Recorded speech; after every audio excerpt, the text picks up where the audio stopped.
नमस्कार, मैं आकृति और आप देख रहे हैं इंडिया पब्लिक खबर। पितृपक्ष शुरू हो चुका है और मान्यता है कि पितरों की तृप्ति के लिए गया जी का खास महत्व है। आज हम उसी के बारे में बात करेंगे। सनातन धर्म में गया क्षेत्र की विशेष महिमा है। वहां पर विभिन्न तीर्थ स्थलों पर पितरों के निमित्त पिंडदान करने से पितरों को तृप्ति प्राप्त होती है। गया तीर्थ में दिन तथा रात में कभी भी श्राद्ध किया जा सकता है।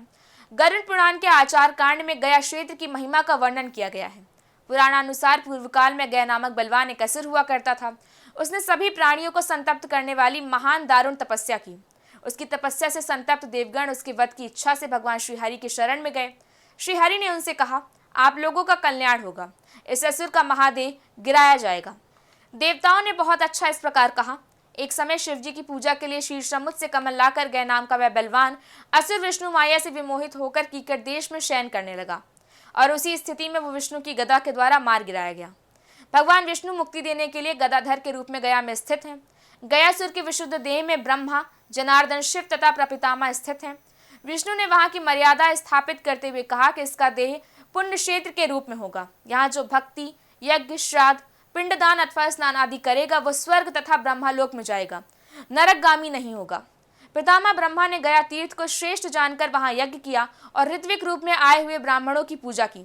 ब्रह्मा ने वहां जल से परिपूर्ण एक विशाल नदी, वापी, जलाशय आदि तथा विविध भक्ष्य, भोज्य, फल आदि और कामधेनु की सृष्टि की। तदनंतर ब्रह्मा ने इन सब साधनों और काम से संपन्न 5 कोश के परिक्षेत्र में फैले उस गया तीर्थ का दान उन ब्राह्मणों को कर दिया।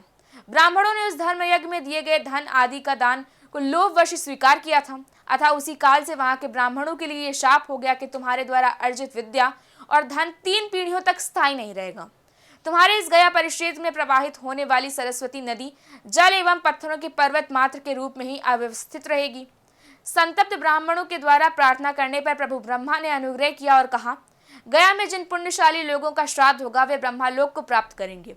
जो मनुष्य यहाँ आकर आप सभी का पूजन करेंगे उनके द्वारा मैं भी अपने आप को पूजित स्वीकार करूंगा। ब्रह्मा ज्ञान, गया श्राद्ध, गौशाला में मृत्यु, कुरुक्षेत्र में निवास, ये चारों मुक्ति के साधन हैं।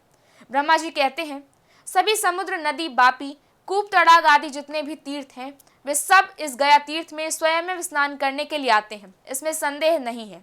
गया में श्राद्ध करने से ब्रह्महत्या, सुरापान, स्वर्ण की चोरी, गुरु पत्नी गमन और उक्त संसर्ग जनित सभी महापातक नष्ट हो जाते हैं।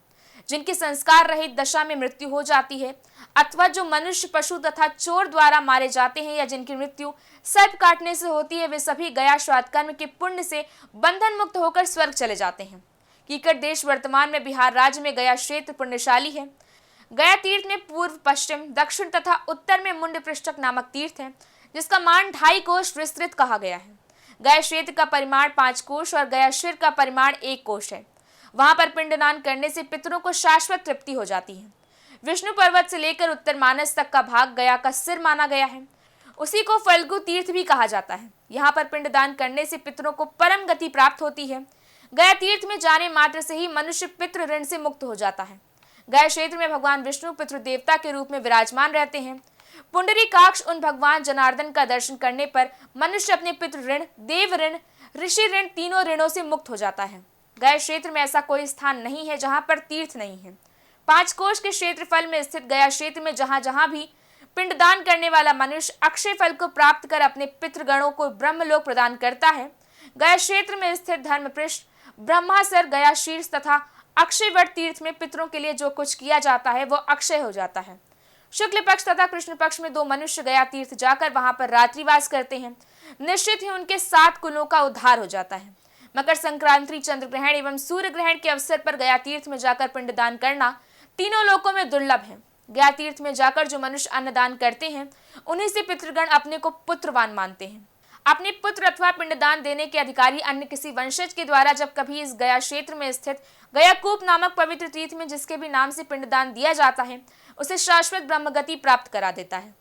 यदि मनुष्य किसी समय गया तीर्थ की यात्रा करता है तो यहाँ पर उसके द्वारा उन्हीं कुल के ब्राह्मणों को भोजन करवाना चाहिए जिनका ब्रह्मा ने अपने यज्ञ में वर्ण किया था, अथवा उस गया तीर्थ में घृत इत्यादि पकवान के द्वारा वहां के ब्राह्मणों को विधिवत संतुष्ट करना चाहिए।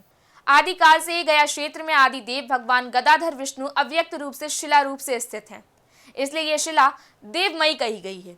ये शिला गयासुर के सिर को आच्छादित करके वर्तमान समय में भी अपने गुरुत्व भाव के कारण चारों ओर से अवस्थित है। कालांतर में महारुद्रादि देवों के साथ आदि अंत से रहित हरि आदि गदाधर के रूप में व्यक्त होकर यहाँ स्थित हो गए हैं। जो मनुष्य इस तीर्थ में जाकर अन्य देवताओं के साथ इन आदिदेव भगवान गदाधर की विविध उपचारों से पूजन करते हैं और माला, वस्त्र, घंटा, चामर, दर्पण, अलंकार, धूप, दीप, नैवेद्य, अन्न पिंड तथा अन्य वस्तुओं को प्रदान करता है, वह जब तक पृथ्वी पर जीवित रहता है तब तक धन, धान्य, आयु, आरोग्य, संपदा, पुत्र, पौत्र, संतति, विद्या एवं अभीष्ट कामनाओं को प्राप्त करता है। देह त्याग के बाद सर्व का निवासी बन जाता है। तदनंतर वह पुनः पृथ्वी पर जन्म लेकर राज्य सुख प्राप्त करता है। जो इस गया तीर्थ में अपने पितृजनों के लिए श्राद्ध तथा पिंडदान आदि क्रियाओं को संपन्न करने वाले हैं, वे इन पितृगणों के साथ स्वयं भी ब्रह्मलोक के गामी हो जाते हैं। पृथ्वी पर अवस्थित सभी तीर्थों की अपेक्षा जिस प्रकार गयापुरी श्रेष्ठ है, उसी प्रकार शिला के रूप में विराजमान गदाधर श्रेष्ठ है। उनकी मूर्ति का दर्शन करने से संपूर्ण शिला के दर्शन का फल होता है। इसी के साथ इस खास पेशकश में सिर्फ इतना ही। आप जुड़े रहें इंडिया पब्लिक खबर के साथ। इस बारे में अपनी राय हमें कमेंट सेक्शन में ज़रूर बताएं। वीडियो को लाइक करें, शेयर करें, चैनल को सब्सक्राइब करें। शुक्रिया।